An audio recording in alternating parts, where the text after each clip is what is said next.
അള്ളാഹുവിൻ്റെ അനുഗ്രഹീതമായി ഈ സദസ്സിൽ വെച്ച് ഒരുമിച്ച് കൂടിയ നാം രണ്ടു കൂട്ടരും, ഞാനും നിങ്ങളും, ഒരു സാങ്കല്പികമായ യാത്ര പോകുന്നു എന്ന് കരുതുക.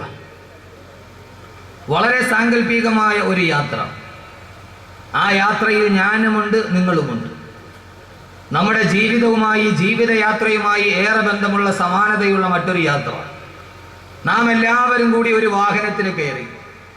ആ വാഹനം വളരെ വിശാലമായ, നീണ്ടു നിവർന്നു കിടക്കുന്ന, അറ്റമില്ലാതെ കിടക്കുന്ന ഒരു ഒറ്റയടി പാതയിലൂടെ, ആ പാതയ്ക്ക് വഴിവുകളില്ല, പിരിവുകളില്ല, ശാഖകളില്ല, ഒന്നുമില്ല, നീണ്ടു നിവർന്നു കിടക്കുന്ന ഒരു ഒറ്റയടി പാതയിലൂടെ ആ യാത്ര അഭംഗുരം മുമ്പോട്ട് പോകുന്നു.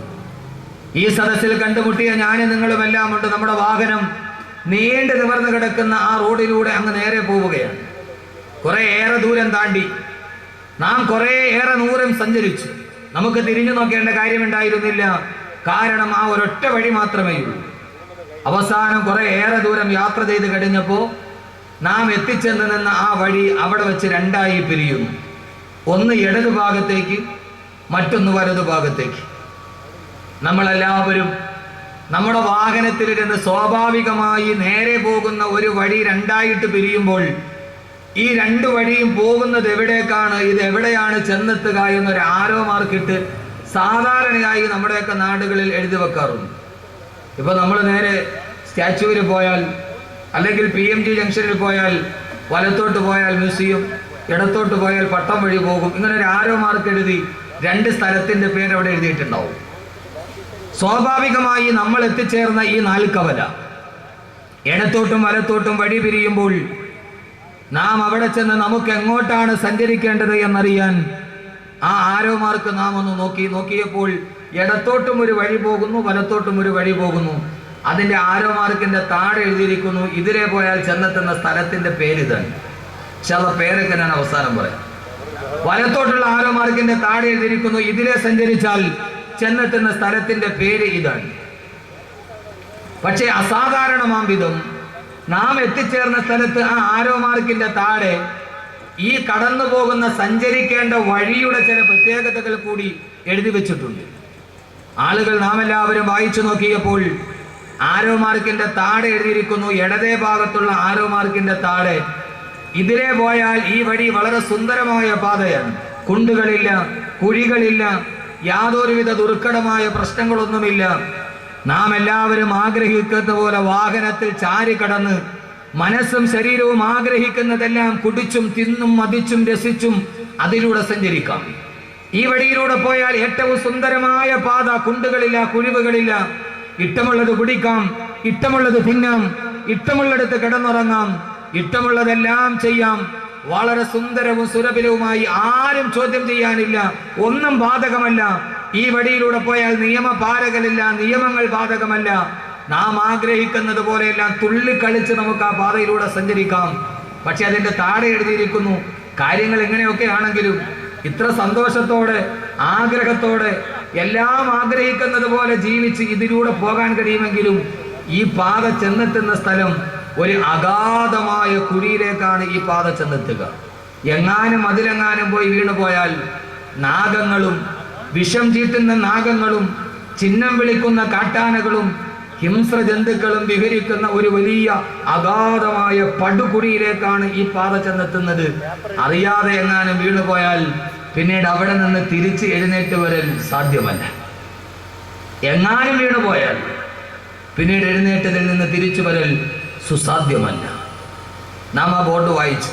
ആ യാത്രയിൽ ഞാനുമുണ്ട്, നിങ്ങളുമുണ്ട്, എല്ലാ ആളുകളുമുണ്ട്. സുധീർ ഭായി ഉണ്ട്, സൈബുദ്ദീൻ ആചേണ്ടി ഇരിക്കുന്ന നിങ്ങളെല്ലാവരും ഉണ്ട്, സർവ്വ ആളുകളുണ്ട്. നമ്മളെല്ലാവരും, ഞാനും അക്കൂട്ടത്തിലുണ്ട്. അള്ളാഹു നമ്മുടെ യാത്ര സഫലമാക്കട്ടെ. അള്ളാഹു നമ്മുടെ യാത്ര സഫലമാക്കട്ടെ. ഇന്ത്യൻ റെയിൽവേയിൽ ടിക്കറ്റ് എടുത്താൽ അതിന്റെ താഴെ കാണും wish you A happy journey.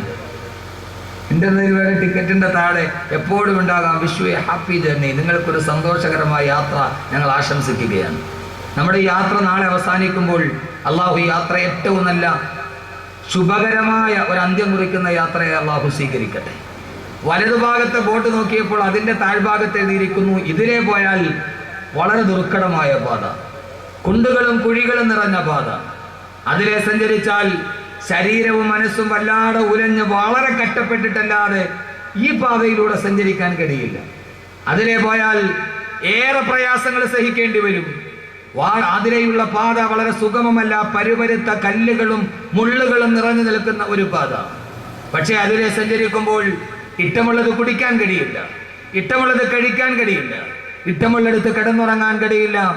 മനസ്സും ശരീരവും എന്താഗ്രഹിച്ചാലും അതിനെയെല്ലാം അടിച്ചമർത്തി ഇഷ്ടങ്ങളോടെല്ലാം പൊരുതിയിട്ടല്ലാതെ അതിലൂടെ സഞ്ചരിക്കാൻ കഴിയില്ല.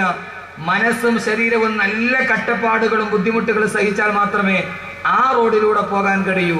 പക്ഷെ അതിൻ്റെ താഴെ എഴുതിയിരിക്കുന്നു, കാര്യങ്ങൾ ഇങ്ങനെയൊക്കെ ആണെങ്കിലും വളരെ കഷ്ടപ്പാടൊക്കെ സഹിച്ച് ഇഷ്ടമുള്ളതൊക്കെ തിന്നുകയും കുടിക്കുകയും ഒക്കെ ചെയ്യാതെ മനസ്സ് ശരീരമൊക്കെ കഷ്ടപ്പെട്ട് ഈ വലതുഭാഗത്തുള്ള പാതയിലൂടെ യാത്ര ചെയ്താൽ പക്ഷേ ഈ ദുർഘടമായ പാത ചെന്നെത്തുന്ന സ്ഥലം ഒരൊറ്റ ദർശനം കൊണ്ട് തന്നെ, ഇതിൻ്റെ അവസാനം നമ്മൾ ചെന്നെത്തുന്നത് ഒരൊറ്റ പ്രാവശ്യം കണ്ടാൽ ആ ഒരൊറ്റ ദർശനം കൊണ്ട് അസ്വസ്ഥ ബാധിതമായ മനസ്സിൻ്റെ എല്ലാ ചിന്തകളും വിട്ടൊഴിഞ്ഞ് ഇതേവരെ കടന്നു വന്ന് അനുഭവിച്ച എല്ലാ കഷ്ടപ്പാടുകളും ഒരൊറ്റ നോട്ടം കൊണ്ട് മറന്നു പോകുന്ന നയനാനന്ദകരമായ രമ്യഹർമ്മങ്ങൾ നിറഞ്ഞു നിൽക്കുന്ന മന്ദമാരുതൻ്റെ തലോടറിയിട്ട് തത്തിക്കളിക്കുന്ന പൂവുകളും ഉദ്യാനങ്ങളും അതിൻ്റെ താഴ്ഭാഗത്തുകൂടി സുന്ദരി പെണ്ണിൻ്റെ കാലിൽ കിടക്കുന്ന വെള്ളിക്കൊലിസ് പോലെ തടം തല്ലി തൊടുകുന്ന കൊച്ചരുവികളും ആ കൊച്ചരുവികളുടെ പ്രാന്തപ്രദേശങ്ങളിലായി കായ്ച്ചു നിൽക്കുന്ന വൃക്ഷങ്ങളും റുമ്മാൻ പഴങ്ങളും ഒക്കെ നിറഞ്ഞ ഒരു സുന്ദരമായ പൂവാടിയിലേക്ക്, ഒരു പുഷ്പോദ്യാനത്തിലേക്കാണ് കടന്നു ചെല്ലുക.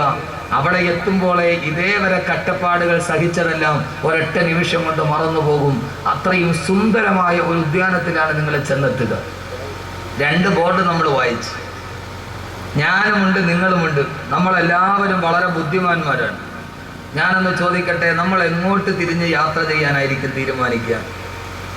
ചോദ്യം സുലൈമാൻ സ്ട്രീറ്റിൽ ഇവിടെ എത്തിയ ആളുകളോടാണ്, നിങ്ങളോടാണ് ചോദ്യം. ചോദ്യത്തിന് മറുപടി പറഞ്ഞിട്ടാണ് വിഷയം. ആദ്യം നരകം പറയണോ പിന്നെ സ്വർഗം പറയുമോ തീരുമാനിക്കും. എങ്ങോട്ടായിരിക്കും നമ്മൾ യാത്ര ചെയ്യാൻ തീരുമാനിക്കുക? സ്വർഗവും നരകമൊക്കെ വരട്ടെ, ഞാൻ സ്ഥലത്തിൻ്റെ പേര് പറഞ്ഞില്ലല്ലോ. ഏത് ഭാഗത്തോടെ പോകാനായിരിക്കും നമുക്ക് എളുപ്പം? ഇടത്തോട്ടാണോ വലത്തോട്ടാണോ? വലത്തോട്ട്. എല്ലാവരും കോൺഗ്രസ്.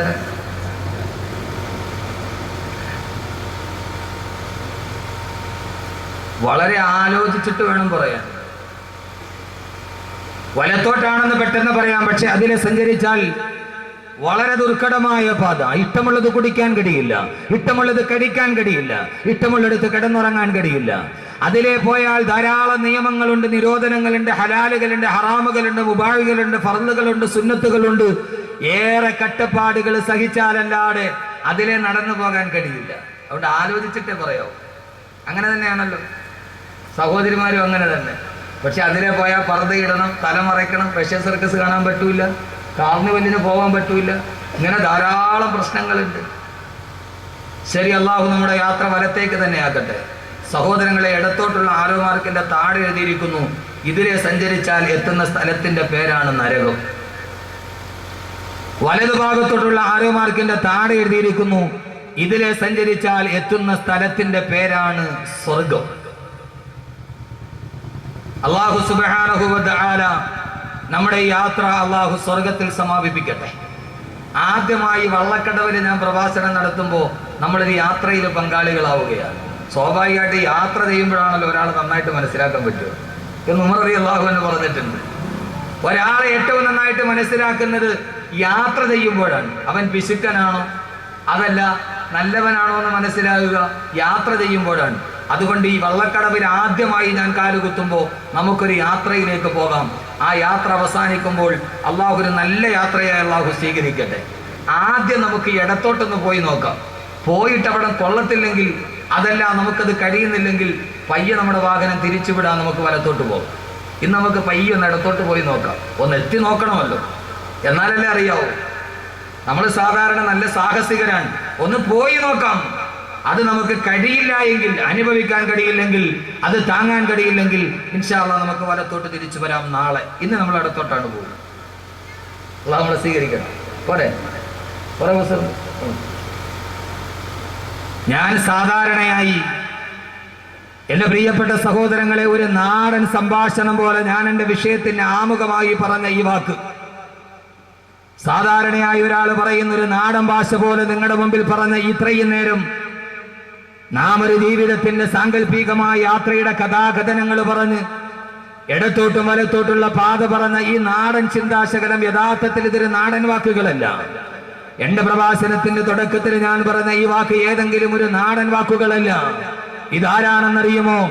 14 നൂറ്റാണ്ടുകൾക്ക് മുമ്പ് എവിടേക്കാണ് സഞ്ചരിക്കേണ്ടതെന്നറിയാതെ ഒരു കൈയിൽ ഒട്ടകത്തിന്റെ കടിഞ്ഞാണും മറുകൈയിൽ ചാട്ടവാറും ചുണ്ടിൽ ചൂളം വിളിയുമായി ലജ്നാൻ പർവ്വതത്തിന്റെ പ്രാന്തപ്രദേശത്തിലൂടെ ഇടയനില്ലാത്ത ആട്ടിൻപെട്ടത്തെ പോലെ അബദ്ധസഞ്ചാരം ചെയ്ത 6-ാം നൂറ്റാണ്ടിലെ കാട്ടറബികളെ എവിടേക്കാണ് സഞ്ചരിക്കേണ്ടതെന്നറിയാതെ ഭൗതികമായ ജീവിതത്തിന്റെ പച്ചത്തിളപ്പിന്റെ മുമ്പിൽ എന്തിനൊക്കെയോ ജീവിച്ചു പോയ 6-ാം നൂറ്റാണ്ടിലെ കാട്ടറബികൾ, ആ കാട്ടറബികളെ എവിടേക്കാണ് സഞ്ചരിക്കേണ്ടത് എന്ന് പറഞ്ഞു കൊടുക്കാൻ, ലക്ഷ്യബോധം പഠിപ്പിച്ചു കൊടുക്കാൻ വേണ്ടി വന്ന ആദരവായ പ്രവാചകൻ നബി മുഹമ്മദ് മുസ്തഫ, ആദരവായ പ്രവാചകൻ നബി മുഹമ്മദ് മുസ്തഫ സല്ലല്ലാഹു അലൈഹി വസല്ലമ ഓതിക്കൊടുത്ത 114 അധ്യായങ്ങൾ അടങ്ങുന്ന ബഹുമാനപ്പെട്ട പ്രവാചകൻ സല്ലല്ലാഹു അലൈഹി വസല്ലമ തന്റെ സമൂഹം മുഴുവനെ നരകത്തിന്റെ ഭാഗത്തേക്ക് ലക്ഷ്യബോധമില്ലാതെ സഞ്ചരിക്കുമ്പോ ഈ സമൂഹത്തിന് എങ്ങനെയാണ് ഒരു സൽപാന്താവ് വെട്ടിത്തുറന്നു കൊടുക്കുന്നത് എന്നറിയാൻ ജബലിനൂർ പർവ്വതത്തിന്റെ മുകൾ ഭാഗത്ത് താഴെയിരിക്കുന്ന ഹിറാ ഗുഹയിലിരുന്നു കൊണ്ട് പ്രവാചകൻ കഅബയെ നോക്കിയിരിക്കുമ്പോ അള്ളാന്റെ റസൂല് ധ്യാന നിമഗ്നനായിരിക്കുന്ന ഹിറാ ഗുഹയിലിരുന്നാൽ ഹിറാ ഗുഹയുടെ പ്രത്യേകത ഇപ്പോഴും ഹിറയിലിരുന്നിട്ട് മുമ്പോട്ട് നോക്കിയാൽ നേരെ കഅബയെ കാണാം. കഅബാലയത്തിന്റെ മത്താഫിന്റെ മുകളിലൂടെ എന്താണ് ചെയ്യേണ്ടതെന്നറിയാതെ എവിടേക്ക് പോകണമെന്നറിയാതെ ആട്ടിൻപറ്റത്തെ പോലെ നടന്നുപോയ തന്റെ ജനതയെ നോക്കി ദുഃഖനിമഗ്നനായിരിക്കുന്ന പ്രവാചകന്റെ മുമ്പിലേക്ക് ഈ സമൂഹത്തെ മുഴുവനും സ്വർഗത്തിന്റെ രാജപാതയിലോട്ട് കടത്തിക്കൊണ്ടുപോകാൻ അള്ളാഹു അവതരിപ്പിച്ച അള്ളാഹുവിന്റെ വിശുദ്ധമായ ഖുർആനിലെ 6666 പരം വരുന്ന സൂക്തങ്ങളിൽ 114 അധ്യായങ്ങളിൽപ്പെട്ട ഒരേ ഒരു അധ്യായമായ സൂറത്ത് ദുഹർ, ആ സൂറത്ത് ദഹറിലെ 2 ആയത്തുകളുടെ അർത്ഥമാണ് ഇതേവരെ നിങ്ങളോട് ഞാൻ പറഞ്ഞത്. ഈ പറഞ്ഞതും ഈ യാത്രയും ഈ ബോട്ടും ഈ ആരോ മാർക്കുമെന്നും എന്റെ വാക്കുകളല്ല, അതൊരു നാടൻ ഭാഷയല്ല, അതെന്റെ ഏതെങ്കിലും ഒരു സരസമായ ഭാവനയല്ല. ഇത്രയും നേരെ 20 മിനിറ്റോളം നിങ്ങളോട് ഞാൻ പറഞ്ഞത് അള്ളാഹുവിന്റെ വിശുദ്ധമായ ഖുർആൻ ഇതേപോലെ എവിടേക്ക് സഞ്ചരിക്കേണ്ടതെന്നറിയാതെ നരകത്തിന്റെ പാത തെരഞ്ഞെടുത്ത ഒരു സമൂഹത്തിനോട് സ്വർഗത്തിന്റെ രാജപാത വെട്ടിത്തെളിച്ചു കൊടുത്ത ഖുർആൻ പറഞ്ഞ സൂറത്ത് ദഹറിലെ 2 ആയത്തുകളുടെ അർത്ഥമാണ് ഞാൻ പറഞ്ഞത്.